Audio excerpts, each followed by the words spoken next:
Joining us on NDTV, we have with us Sachin Pilot live from Jaipur. Thanks very much indeed, Sachin Pilot, for speaking to us. Now, Sachin, this is the first time in a sense that you're actually speaking to us after almost a month, and it's been a day for you of giving interviews and addressing the press and being able to tell, in a sense, your version of what really happened, because so much has been said about what happened. So, Sachin, if we can just go back to a month ago when, in a sense, you left for Delhi with your MLAs. That was seen as the beginning of a quote-unquote revolt. Can you tell us what triggered that? What exactly happened which made you do that? I think you all are aware that about a month ago, I was served a notice through the SOG of the police on a sedition charge. A clause in our law which the Congress party has officially said in a manifesto that we must do away with, a sedition charge. And once that was served to me, I felt quite hurt when that happened, and a lot of my colleagues felt that we must take it up at the highest levels in Delhi. So we went to Delhi with that mindset of making aware to the party what had gone on, not just with this issue of serving me a notice, but also what's happening in the last year and a half in the government. The intent was to make the party aware of the real feedback on the ground and take some strong actions to kind of mend ways and do some corrective step taking. But then a lot of action happened from Jaipur. I mean, suspension, expulsion, notices, FIRs, police cases, ACB, and all of that I think created an atmosphere of acrimony, and it wasn't a conducive situation for any sort of discussions at all. Right. So we were all then made to go to the courts to defend our membership. And that got us all involved in wakalatnamas and affidavits, because I think the chief whip of the party, Mr. Mahesh Joshi, yes. let me finish one second. Yes. So they wrote to the speaker to disqualify us as members, and I think that was unwarranted again, but we had to go to court, and that's why we didn't talk to the media, because I think the case was sub judice.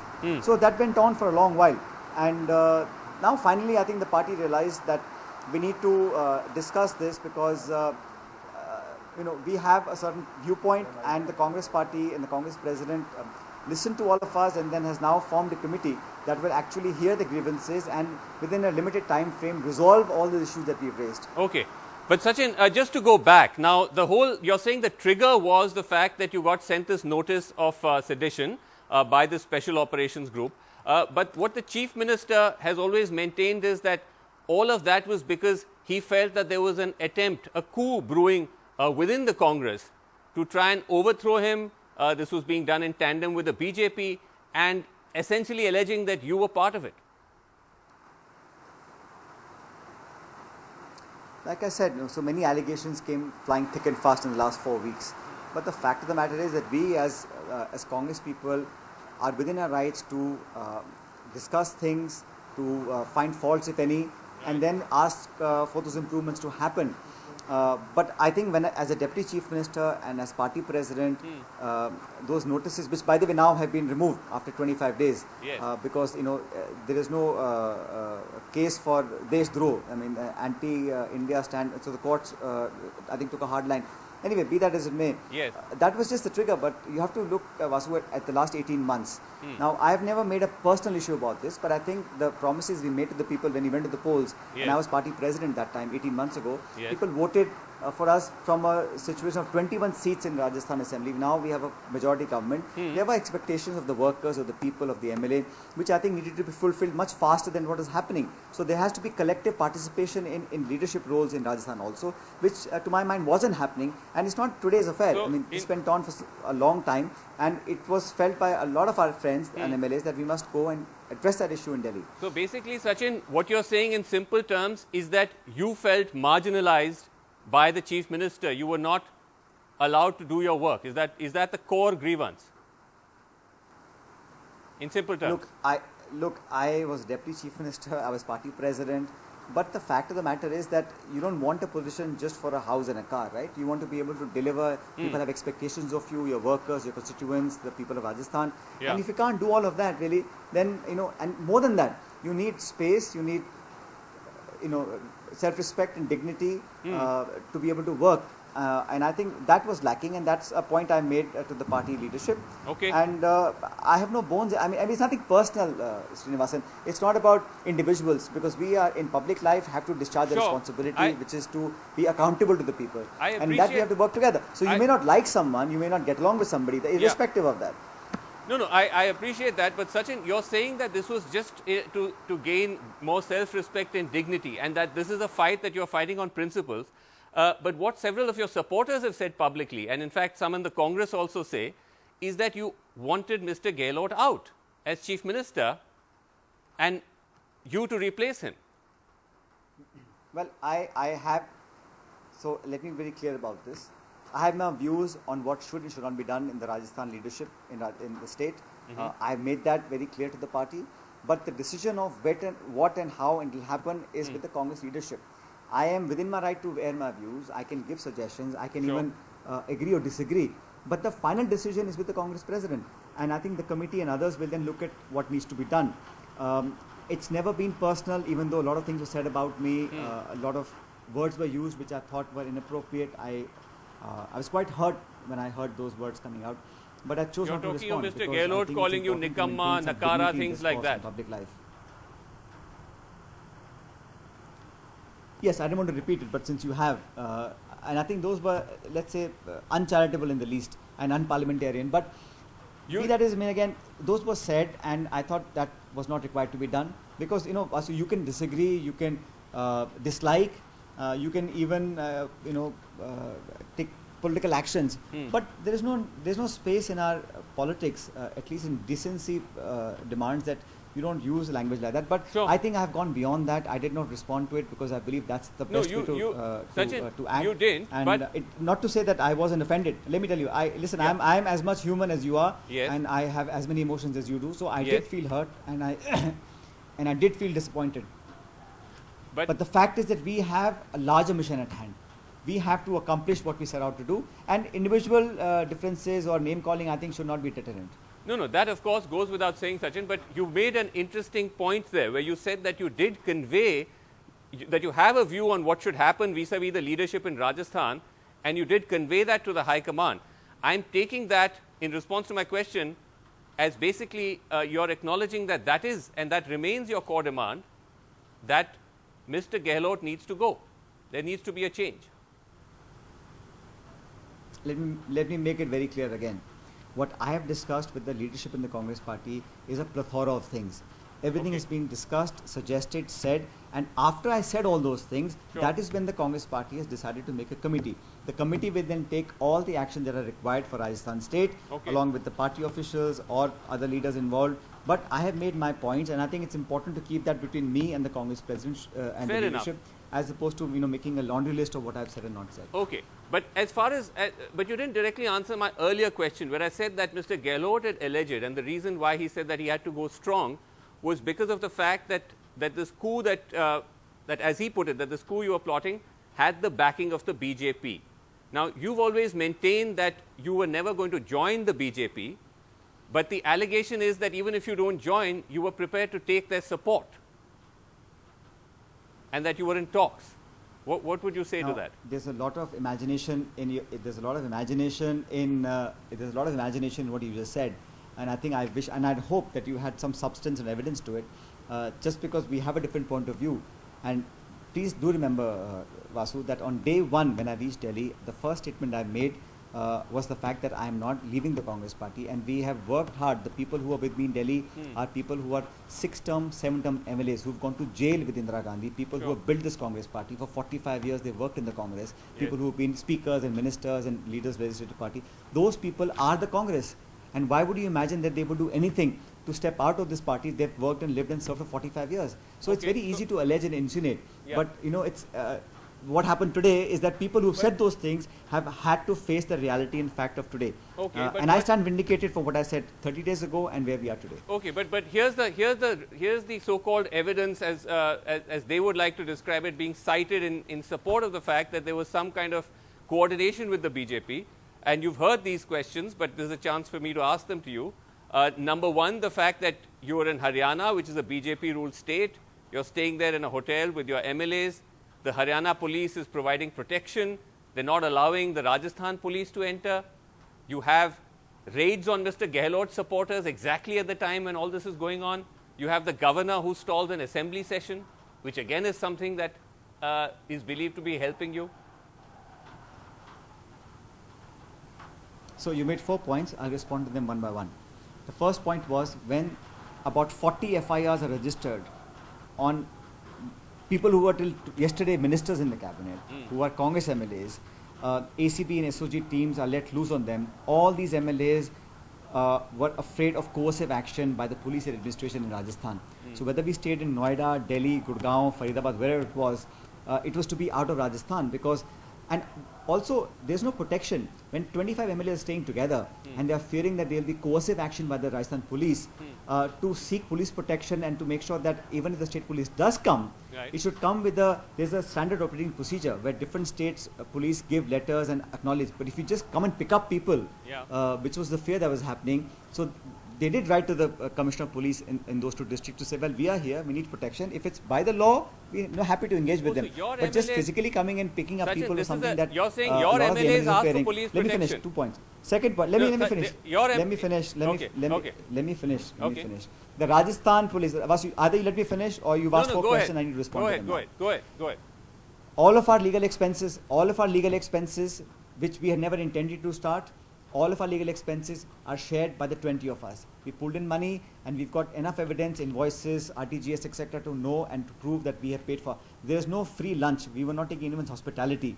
But the fact remains that I did call Abhishek Singhvi, a dear friend, to first represent me, which he was unable to do. I had to look for other options, good options, because I don't want to lose membership of the House in the High Court or Supreme Court. So we needed to get the best legal team. You know, it's very easy to start if you think that I am going to influence the governor of a state to do what he wants to do. The opposition party will try and take advantage, and that's the question they can best answer. We as Congress people have the right and obligation to make the leadership aware of what we think are the goings on in the state. And why should it be done in an opaque manner? It is open, it is transparent, we spoke about it, there was no hiding anything of that sort. I think that's where it matter ends. But hold on. Now if I can jump in. Insinuate and suggest things, I think all those people stand pretty exposed today. Okay, but if I may jump in, because you said some very interesting things. Number one, what you're saying, Sachin, is that when it came to the hotel in Gurgaon or wherever you were staying, is that, again, that's bills that you were paying yourself and the MLAs were paying themselves? You know, Vasu, I think you don't have enough information because a lot of our MLAs were actually not even staying there. They were traveling with their families, they were always mobile, they were in communication with everybody, some were in Delhi, some were in South Delhi, some were in Gurgaon, some had relatives. So all this perception that has been created, because I have not had the chance to come and say this on television before, it's not as if somebody was confined in one hotel and then everybody was around there. And I was in most of the time in Delhi, so there was a lot of movement. I don't think it is as what you're portraying. That's not the reality of it all. The fact of the matter is, whatever anybody had said, let me finish, I need to finish this, Vasu. So on day one, we made a statement, none of our MLAs have said a single word, did anything that is anti-party. Not one word, not one gesture, not one action. Committed to the party then, committed to the party now. All other kite flying can go on, till the cows come home. But I think the fact is that you must look at the reality, look at what happened and what didn't happen, and then make assessments. So that's as far as the MLAs in the hotel. On the lawyers, you're saying, Mukul Rohatgi and Harish Salve, who are seen as very close to this regime, and the kind of allegation was that is indicative of the BJP support. You're saying your first choice was Abhishek Singhvi. He said no to you. So you went with Mukul Rohatgi and Harish Salve, and their bills are being paid by all of you collectively. Vasu, we have pulled in resources, but I think to engage a professional doesn't mean you are doing everything that he or she wants to do. A doctor, a lawyer, an architect can work for whoever they want. We want some of the best people in the field to advocate for us, and there's nothing wrong in choosing somebody who I thought was best suited. I did call up Mr. Salve, who I've known for a long time. I said, please, if you can fight our case, because this is important. We had a few hours. It's Corona, people weren't available. But I think to make so much out of this, I think it suits the narrative of people who wanted basically to see the back of me in the Congress party. And I'm not willing to oblige because this is my party. I've worked hard 20 years in this. Okay. So it suits certain people's narrative to keep adding these things and, to portray certain facts. But that's not true. And now the world knows what the reality is. But when you say that you're staying on in the party, Sachin, and you will fight it out in the party, what remains unclear I never left the party. You never left the party. Fair enough. You never left the party. Fair enough. You never left the party. But you're going to fight for your space within the party. The question that still remains is that what exactly will be your role? Because from what we're understanding, that you were Deputy Chief Minister, you were Congress President, from which you've been removed, that's not something you will be returning to. There could be some other role for you. Is that correct? And also, if it is that acceptable? Is that acceptable to you? I also believe that in a democracy, no one is on a position for all times to come. And we all know that positions and power is temporary. It's best to live with that fact. I am not hankering for any position. I've made no demands on my party that I want X, Y, and Z. That's not how I work. Whatever responsibility I've ever been given in the last 20 years, I've done my best to fulfill them.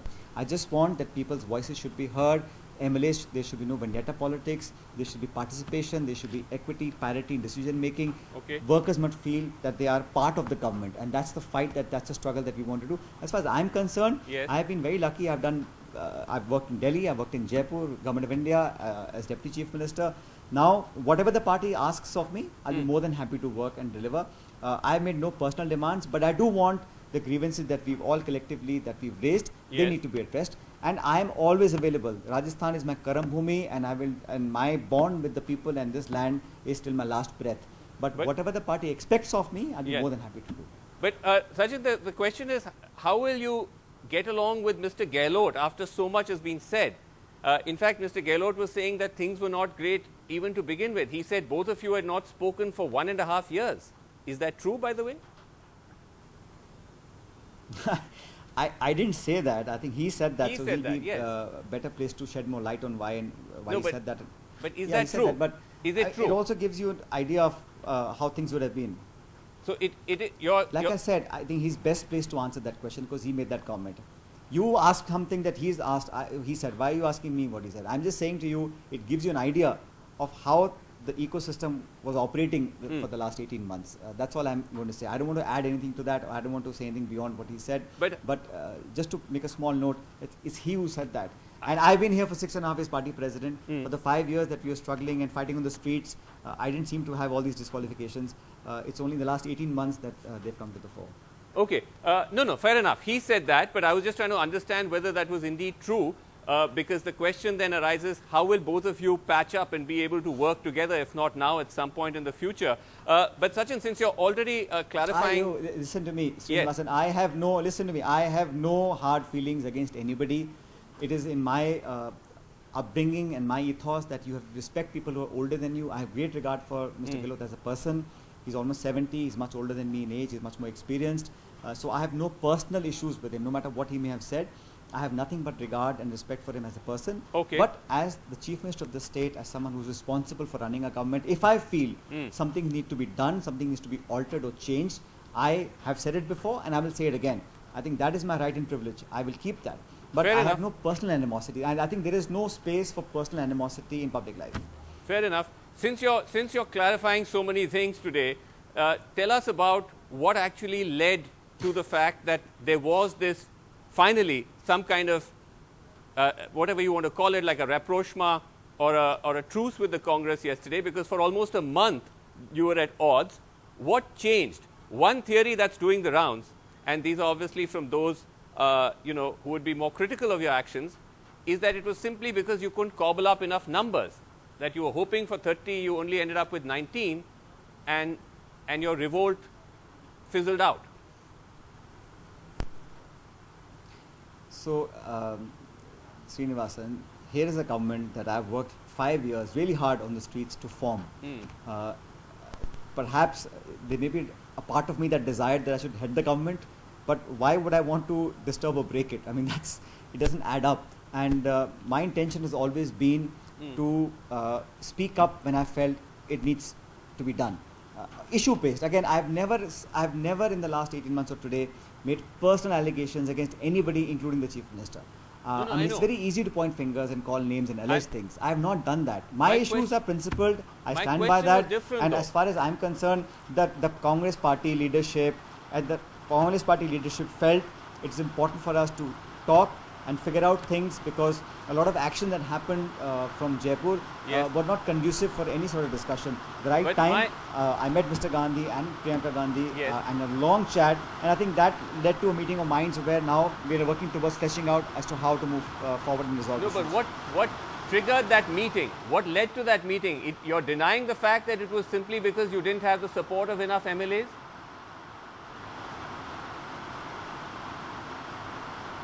I know the arithmetic in Rajasthan better than you do, Vasu. So who has what wasn't important. It was about the stand that I wanted to take. It was about my honor and respect.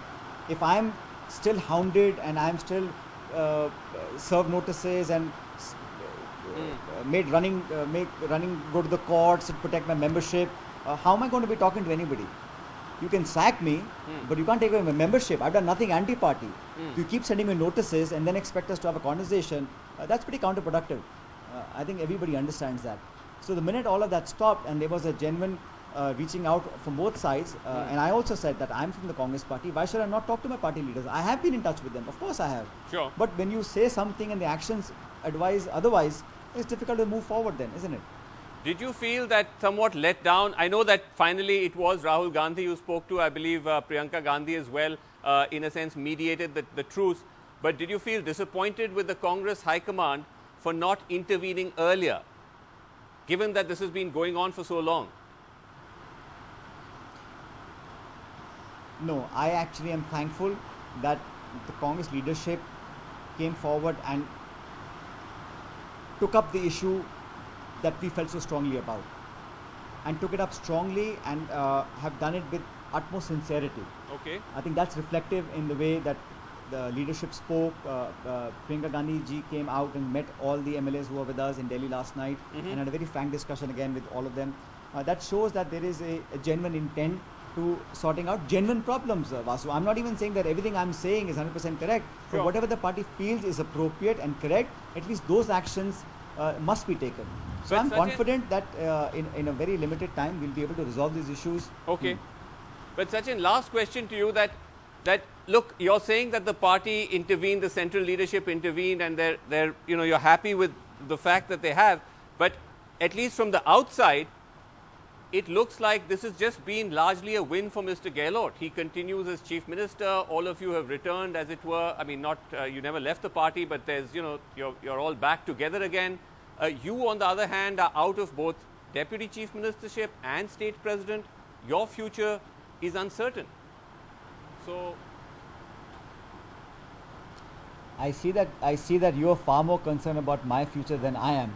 I am very happy, optimistic, and content with where I am and what I want to do. I have a course to follow. I have principles, and I really believe that my connect with the people is my biggest treasure in this life. And I've worked hard to maintain that. And I will continue to work unwaveringly to maintain that affection that I have with the people, and their blessings for me are far more important. I think positions in power are things that come and go. But the connect and the support that you have, and the blessings of the people are far more important. It's not philosophical. I've seen this. I've been in this game for 20 years. So I appreciate your concern, but I'm sure whatever the party asks of me, I'll be able to live up to that task. All right. Sachin Pilot, thank you very much indeed for talking to us. Thanks very much.